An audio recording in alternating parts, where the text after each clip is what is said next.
Hello and good morning. My name is Molly. I work for the Bureau of Student Wellness at the New Hampshire Department of Education. I'm going to give people just a minute or so to get the Facebook Live notification and join the chat. I just want to remind everyone, you can find our page on Facebook, Bureau of Student Wellness at NH Student Wellness. We encourage you to like the Facebook page so you get notifications when we go live like this. We're also on Twitter at NH Schools, and we have our resource website at www.nhlearnsremotely.com. We are posting our videos here on Facebook and also on our YouTube channel, NH Student Wellness. We have a series over there called Remote Learning Academy with tons of resources, and we're also posting other things there as well.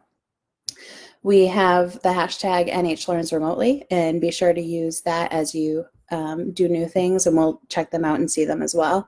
I'm going to post a comment in the comment box. We encourage you to share how you are adjusting your schedule for your remote learner for the rest of the school year. Since they made the announcement that we are remote learning for the rest of the school year, I encourage you guys to share what you're doing so we can all learn together. So like I alluded to, today's topic of discussion is adjusting our remote learning for the rest of the school year. Since the decision's been made, I'm sure a lot of different emotions have come up. Some of us may be feeling relieved. At least we know what the plan is for the rest of the school year, and we know how to adjust our time and our schedules. Others may be feeling disappointed about missing milestones and other fun activities that typically happen. More might be feeling sad. We're not going to be closing out the school year the way we typically do. Graduations may be missed or postponed. Proms, end of school celebrations are going to look different this year. I'm sure there's a wide array of other emotions people are feeling. I encourage you to share those in the comments or with others, and let's learn and grow together about how to adjust our schedule. So this video is just a reminder to infuse wellness into your daily remote learning routine. Whether you're an administrator, a teacher, a parent, or a student, we're all engaging in remote learning in some way. One tip for this marathon of remote learning that we're in is getting organized. Not just your physical space, but organize your mind as well. Organize a schedule and time for breaks, exercise, and self-care. You can schedule time for a walk or for yoga, but consider infusing your day with quick moments of centering and breathing techniques. It's found that frequent short breaks have been much more effective and long-lasting than one long break in your day. It's also important to maintain a routine in this time. While establishing consistency can build momentum and improve overall performance, it's important to remember that our students had a very set routine in school. Attendance, check-ins, morning meetings. Young kids would check the weather and welcome each other with songs. Pledge of Allegiance, morning work. All of these routines were established in your child's school day. So you can work to establish your own fun routines in your home.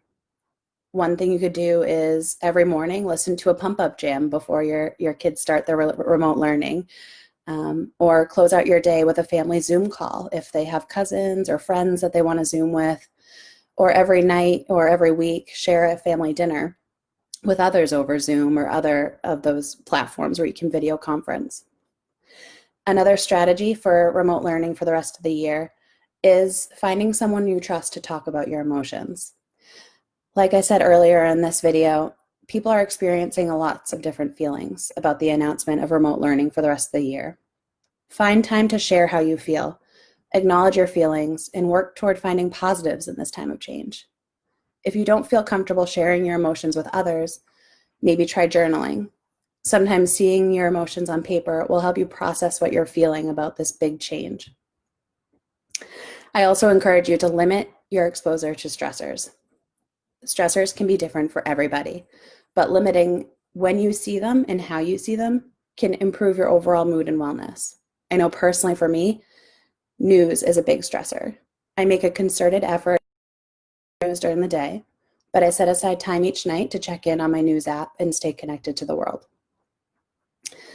I also want to encourage you to check in with others.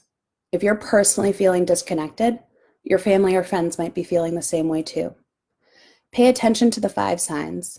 Have you or a loved one had a personality change? Notice a decline in self-care? Have you been feeling agitated, withdrawn, or hopeless? Know these signs in yourself and recognize them in others, and know how to react and respond to them. They may be indicative of something bigger. Our resource website, NH Learns Remotely, has tips and tricks for these emotions and these signs. Be sure to check it out. Finally, on a more positive note, I want to encourage you to find ways to have fun. Create a memory box or a time capsule of this time. Maybe there are new things you learned while having the extra time at home, or new ways you found and new routines that you want to remember. We're going through a momentous time in history. Write to your future self, draw pictures, or take photos to document this time. Maybe there's some artifacts you can gather together in a time capsule sort of physical box, or you can create a letter and type it and seal it for later. All of these are just some tips and tricks that I encourage you to explore, but I also want to hear what you're doing in this time.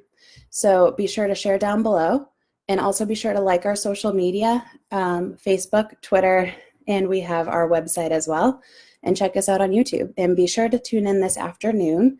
We are going live, myself and two colleagues, to talk about screen time. So I hope you all have a great day, and we'll see you later today.